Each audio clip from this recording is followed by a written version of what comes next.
A Ford, infelizmente, está nos deixando. Não podemos negar que foi uma montadora muito importante para a indústria brasileira. E aí pessoal, meu nome é Lucas Valentim. Se você ainda não é inscrito no canal, vai se inscrever agora e ajudar a gente a encher a internet de carro velho. Hoje a gente vai conferir os 10 carros mais importantes fabricados pela Ford no Brasil. A F-250 veio para ser a sucessora da famosa F1000. Também veio para ser a principal concorrente da Chevrolet Silverado. No começo, as opções oferecidas eram motores a gasolina e a diesel. Uma coisa interessante é que as pessoas compravam a única opção que tinha de cabine simples e transformavam elas em cabine dupla. E de tanto isso acontecer e a Ford com medo da concorrência com a Chevrolet, passou a oferecer depois as cabines dupla. A Ford, mais uma vez, com medo da concorrência da Chevrolet, passou a utilizar o mesmo motor MWM diesel, só que com intercooler, para tornar essa disputa um pouco mais acirrada. Devido ao alto consumo, em 2003 passou a não oferecer mais a versão a gasolina e só existia a versão a diesel. No final de 2012, ela deixou de ser uma caminhonete muito desejada. A Ford também não oferecia opções de motor, opções de cabina e ela foi descontinuada.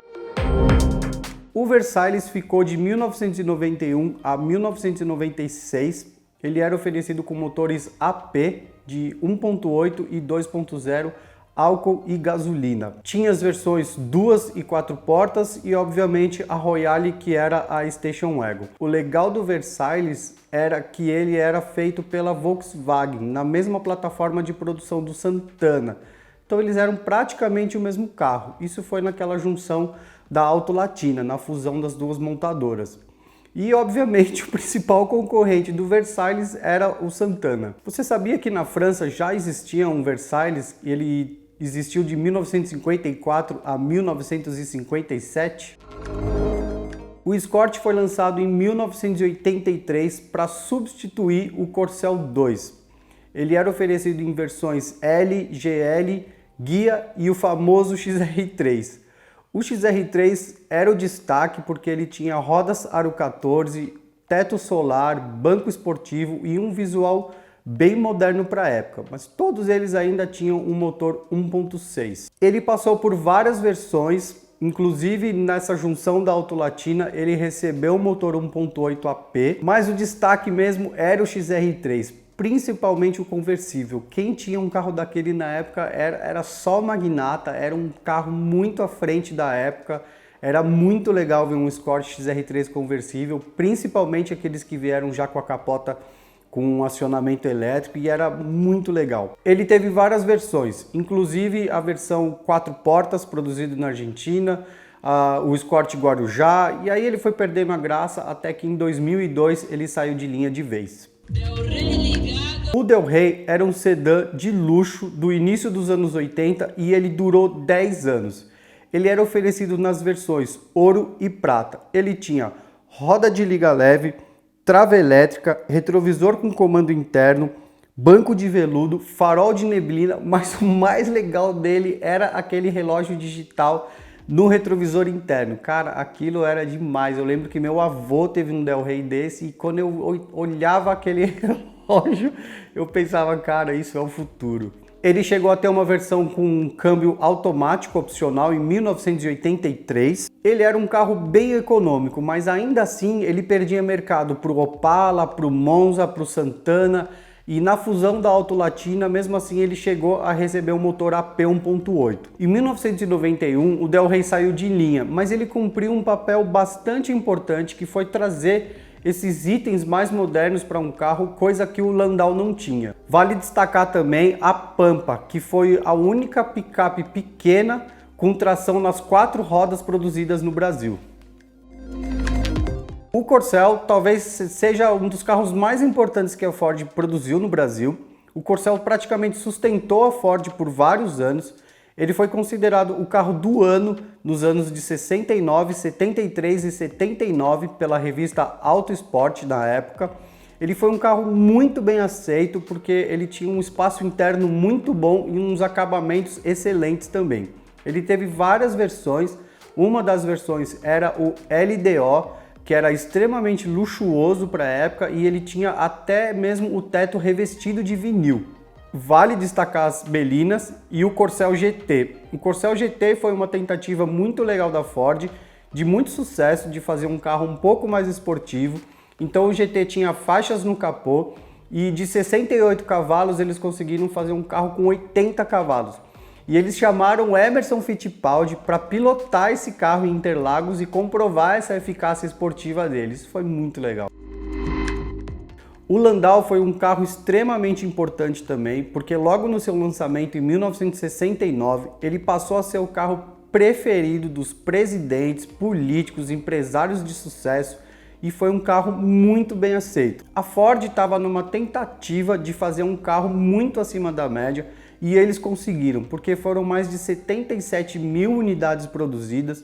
Ele era um carro enorme, maior até mesmo que os Dodges na época, que já eram considerados carros grandes. Ele, na verdade, era um Galaxy retrabalhado de forma a se tornar mais atual para sua época. Ele tinha 5,4 metros de comprimento, um tanque de 76 litros e o famoso V8 Windsor 5.0 de 199 cavalos. O Landau tinha os faróis dianteiros posicionados na horizontal, seguindo a linha de tradição dos carros americanos. Os Dodges LeBaron, Magnum, o Opala Commodoro acabaram ultrapassando muito o Landau nas vendas e por isso ele acabou saindo de linha.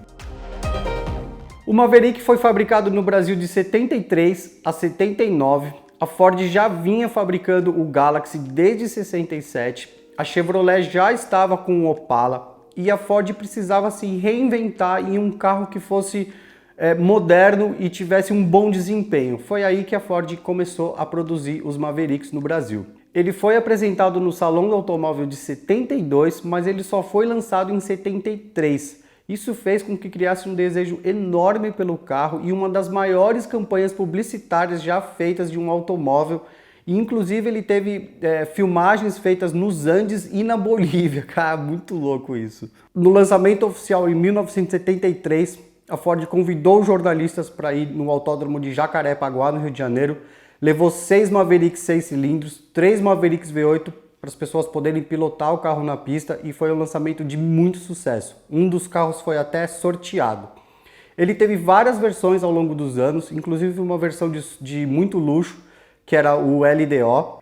O Maverick foi um carro que reinou nas pistas de 73 a 77, ele ganhava praticamente todas as corridas, era muito difícil ganhar do Maverick e ele se tornou um carro muito famoso por esse feito.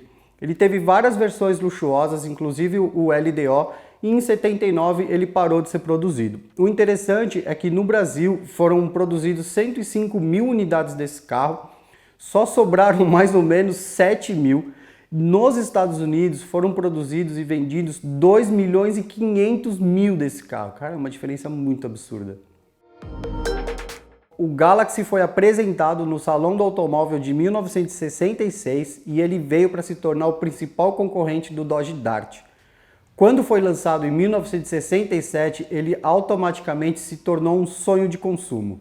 Ele tinha os famosos motores V8 Y-Block 272 de 4,5 litros e 164 cavalos, que vinha dos caminhões da Ford. Em 69 eles lançam a versão LTD. O Galaxy também foi o primeiro carro no Brasil a oferecer câmbio automático e o segundo a oferecer ar-condicionado. Isso foi importante porque ele ajudou a popularizar esses itens dos carros brasileiros. Clica aqui em cima para ver o vídeo que a gente fez da Ford Galaxy Ambulância, produzida dentro da fábrica da Ford. Só fizeram 2, uma delas sobrou e a gente conseguiu resgatar e trazer para o canal.